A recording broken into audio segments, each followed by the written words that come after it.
बिस्मिल्लाहिर्रहमानिर्रहीम। अस्सलाम वालेकुम नाजरीन, वेलकम करती हूँ आपको अपने यूट्यूब चैनल पर, इसी उम्मीद के साथ कि जहाँ होंगे खैर आफियत से होंगे। स्टेटस सिर्फ दुनिया में ही इज़्ज़तें नहीं बनाता, बल्कि आखिरत में भी कामयाब करवाता है। जब कोई करप्ट अमीर अफसर, बिजनेसमैन, लुटेरे सियासतदान, गुंडे, बदमाश, गरीबों यतीमों के हक खाने वाले चौधरी मरते हैं, तो हर मस्जिद में हर मिनट बाद ऐलान होता है कि चौधरी साहब रज़ाए इलाही से वफ़ात पा गए हैं। लोग रक्शों में स्पीकर रखकर दूर दराज इलाकों में ऐलान करते फिरते हैं। उनके बड़े जनाजे होते हैं। बड़े बड़े मौलवी जनाजा पढ़ने से पहले लंबी तकरीर करते और दाढ़ी पर हाथ फेर के सबको बताते हैं कि माशाअल्लाह इतना बड़ा जनाजा हो तो बंदा वैसे ही बख्शा जाता है। फिर जन्नत की रंगीनियों पे रोशनी डाली जाती है। चौधरी की रस्म कुल पे भी मौलवी साहब पूरा जोर लगा के उसे बख्शवाने की कोशिश करते हैं।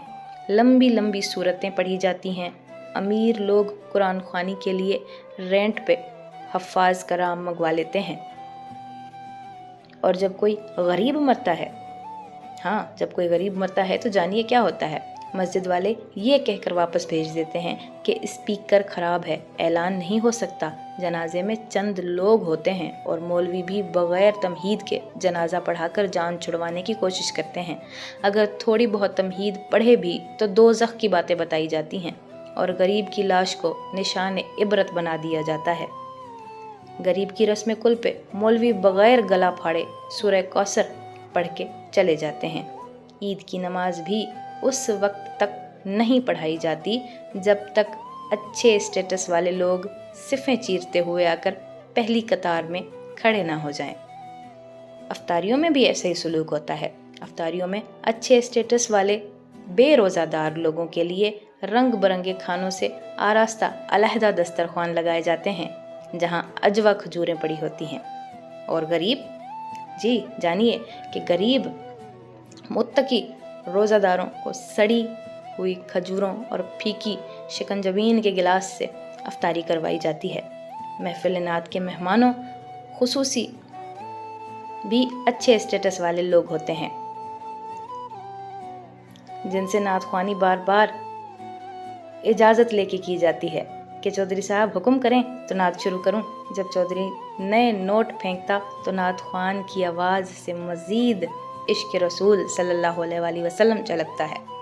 हराम माल कमा के अच्छे स्टेटस वाले लोग अलहाज बन जाते हैं और बग़ैर नागा किए हर साल हज करके साल भर की लूट मार माफ़ करवा के आते हैं। और फिर जगह जगह बताते फिरते हैं, सोना जिसे बुलाए वही वहाँ जा सकता है, बाकी किसी की मजाल नहीं।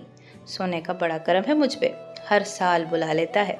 माशाअल्लाह, माशाअल्लाह हमेशा बड़े घरों पे ही लिखा जाता है, गरीबों की झोपड़ियों पे नहीं। खुदा के घरों में भी अच्छे स्टेटस वाले लोगों की ही तख्तियाँ लगती हैं, कभी किसी गरीब नमाजी की नहीं लगी। उन्हीं पीरों फ़कीरों के फैज़ जारी रहते हैं जिनका स्टेटस अच्छा होता है। जो बहन भाई अमीर हो जाता है वो गरीब बहन भाइयों को मुंह नहीं लगाता। क्यों? क्योंकि कहीं वो उनसे उनके बच्चों का रिश्ता या पैसे ना मांग लें। अगर आपकी बेटी अच्छी पर्सनालिटी वाली है और अच्छी पोस्ट पर है तो उसके हज़ारों रिश्ते आएंगे। ससुरालियों को उसके संस्कार भी अच्छे लगेंगे। आजकल लोग लड़की नहीं बल्कि अच्छे स्टेटस वाली एटीएम मशीन और बेहतरीन लज्जत का सामान ढूंढते हैं। दोस्तों, ये बेतरतीब बातें करने का मकसद आपको समझाना है कि अगर आप ज़िंदगी की इस दौड़ में शामिल होना चाहते हैं तो अपना स्टेटस अच्छे से अच्छा बनाएं। ये एहसास, मोहब्बत जैसे जज्बात को खुद पे हावी ना होने दें, खुद गर्ज बने। देखिएगा कामयाबी आपके जूते भी चूमेगी। एहसास, मोहब्बतों के चक्कर में अपना स्टेटस ख़राब ना करें, वरना ज़िंदगी ज़लालत में गुजरेगी, ख्वाहिशें अधूरी रह जाएंगी और बहुत ही तकलीफ़ देंगी। एक चीज़ कहना भूल गई, मुनाफिकत कामयाबी की पहली सीढ़ी है। अगर आप मुनाफिक नहीं तो मेहनत करना छोड़ दें। کیونکہ آپ کو کبھی بھی دنیاوی کامیابی نہیں ملے گی۔ باتیں کڑوی ضرور مگر سچ تھیں۔ اپنا بہت سارا خیال رکھیے گا، مجھے اپنی دعاؤں میں یاد رکھیے گا۔ اللہ حافظ۔